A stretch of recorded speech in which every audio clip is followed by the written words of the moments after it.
Before we begin, please like and subscribe if you like comics and superheroes. Now, back to the story. At Savannah Industries, a man walks in, looking uneasy. He nervously says, "Sir, I must say, this course of action is severe, even for you, Dr. Thaddeus Savannah." However, Savannah is unfazed. The slaying of a child? Ha! I am doing no more than God Almighty has done. Instead of sending the angel of death to slaughter the firstborn, I am dispatching a highly trained tactical force to gun down a small boy. The man hesitates, trying to reason. What if this boy isn't him? What if he isn't tied to Captain Marvel in any way? Savannah shrugs casually. Then I murdered an innocent child. Meanwhile, somewhere else, an armed military unit approaches a group of kids. One of the soldiers raises his gun, ready to fire. But one of the boys stands his ground, eyes wide with anticipation.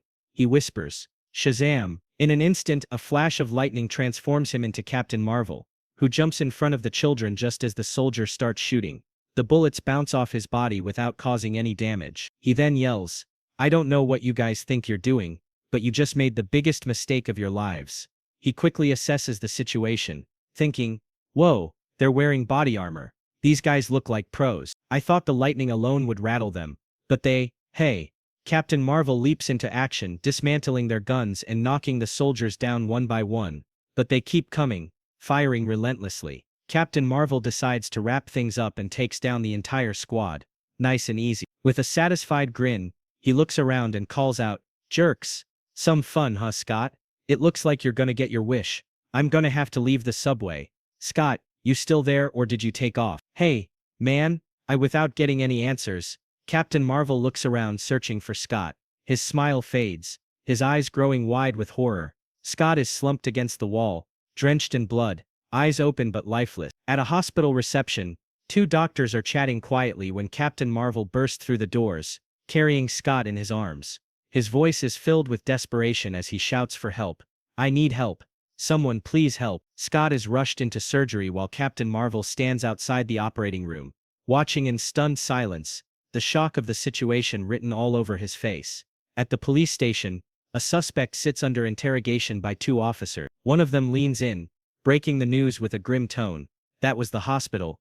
The kid's dead. We found you half conscious, and your hitman buddies in the subway, surrounded by witnesses, say you tried to gun down Captain Marvel and hit that kid." The officer emphasizes that they already have evidence, and advises the suspect to confess.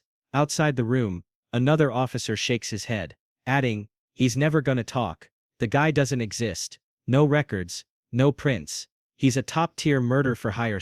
We should just kick it to the feds." Suddenly the sound of something smashing interrupts their debate.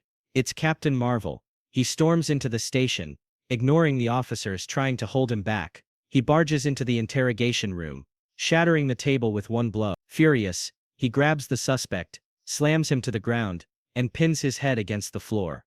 "Who hired you?" Captain Marvel demands. The officers draw their guns, yelling at him to back off, but Captain Marvel doesn't relent. His voice drops. "Tell me now or I'll crush your head. Then I'll walk downstairs to the holding cell and ask your partners. I'll bring your dead headless body with me. Then they'll tell me. So for the last time, who hired you?" Over at Savannah Industries, Dr. Savannah is raging. "Bunch of imbecilic brain-damaged, incompetent hayseeds. I should have just sent a chimpanzee on roller skates with 30 pounds of C4 strapped to its back." His assistant tries to defend her choice. "Sir, they were absolutely the best that money could buy." Their argument is cut short when the assistant's eyes widen in horror. Savannah turns to see Captain Marvel hovering outside the window, glaring at them. With a single punch, Marvel shatters the glass on the entire floor, sending shards flying. He grabs Savannah by the throat, lifting him off the ground effortlessly. Savannah panics, gasping, "Please, I'll give you anything." Captain Marvel's eyes are cold as he replies, "You don't have anything that I want. Except," he pauses, letting the word hang in the air, "your life." Savannah begs for mercy, but Marvel, consumed by rage and grief over Scott's death, tightens his grip, watching as Savannah's eyes roll back and drool drips from his lips. "I know if I let go you're just gonna keep hurting, keep murdering people. I'm not sure I can live with." In a moment of hesitation, Captain Marvel releases him. Savannah collapses to the floor, coughing violently, still gasping for air. He turns to his assistant, Mr. Tan, I'm gonna need transportation out of town immediately. Mr. Tan nods quickly. Yes, sir, I'll have them gas up the jet. Savannah shakes his head, wheezing, no, no flying. I'm gonna have to run away on the ground. The Daily Planet Lois shows Clark the cover of the newspaper. The headline is about Captain Marvel's attack on the Savannah Tower and the police station. Lois comments, seems as if Superman's new running buddy went off the reservation. And you wanna guess who has a contact inside the Fawcett City PD? I've got a first-hand account of old Cappy busting up a whole squad. Too bad he still wasn't in Fawcett with the big red chief. Clark looks puzzled. Yeah, too bad.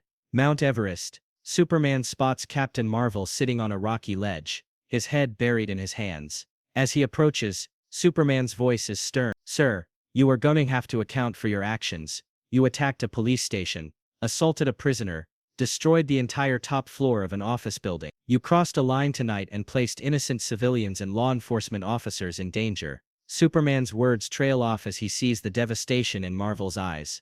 I know, it's all my fault, Marvel mutters. Trying to piece it together, Superman asks, Are you okay? Captain Marvel cries, no, I didn't mean to.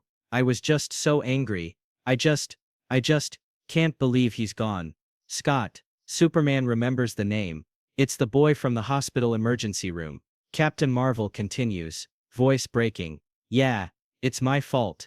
It's my fault that he got killed. Superman tries to comfort him.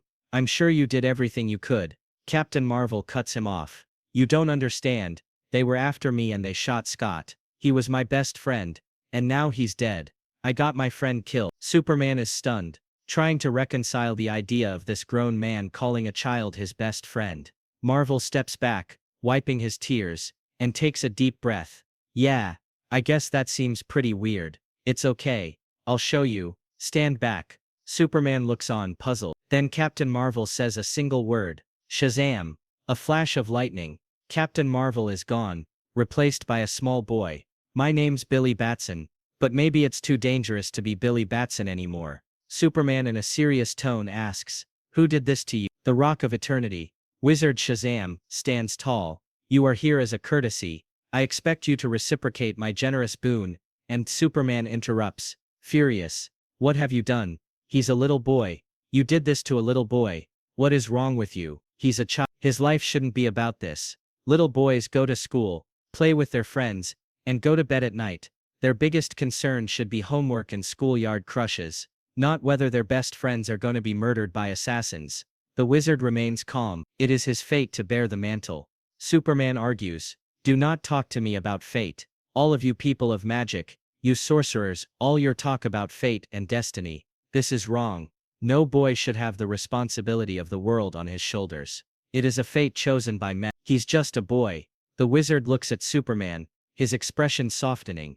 He is a boy who could use guidance. Back in the city, Clark Kent walks through a rundown neighborhood, climbing the stairs of a decrepit building. He reaches a small dingy room, and finds Billy sitting alone. You actually live here? Clark asks, looking around. Billy asks if he is from social services. Clark quickly assures him he isn't. To prove it, he loosens his tie and unbuttons his shirt, revealing the iconic S symbol underneath. Billy's eyes widen and Superman then sits down beside him on the floor and begins to speak. My real name is Clark.